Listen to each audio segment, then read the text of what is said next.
ஆசைகள், மனிதனாலே ஆசைகள் இருக்கும். அந்த ஆசைகளை கட்டுக்குள் வைத்திருப்பதிலே நாம் வெற்றி பெற்றிருக்கிறோமா, ஜெயித்திருக்கிறோமா என்பதை நாம் பார்க்க வேண்டும். ஆகாத நினைவுகள், போட்டி, பொறாமை, வஞ்சகங்கள், இப்படிப்பட்ட தேவையில்லாத நினைவுகள் எல்லா மனிதனுக்குள்ளும் காணப்படும். இந்த நினைவுகளை நாம் வெற்றி பெற்றிருக்கிறோமா? ஒரு பொறாமை, ஒரு கோபம், ஒரு எரிச்சல் வரும் பொழுது அதிலிருந்து விலகி நாம் இதில் இருக்கக்கூடாது என்று ஆண்டவரை நோக்கி எல்லா சூழலிலும் நம்ம ஒரு கோப எரிச்சலுங்க சொல்லிட்டா வரும், போற போக்கில் எங்கேயோ ஒரு இடத்துல வந்துடும், ரோட்ல கூட வச்சு வரலாம். அந்த இடத்திலும் ஜெபம் பண்ணுகிற ஒரு அனுபவம் வேண்டும்.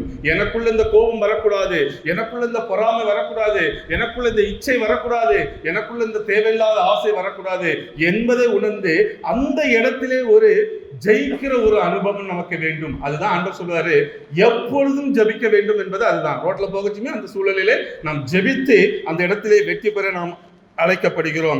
நம்மை சரியாக வைத்துக் கொள்வதில், கர்த்தருடைய பார்வையிலே நம்மை சரியாக வைத்துக் கொள்வதில் நாம் ஜெயித்திருக்கிறோமா, ஜெயம் பெறுகிறோமா என்ற ஒரு சிந்தனை இன்னைக்கு நமக்கு வேண்டும்.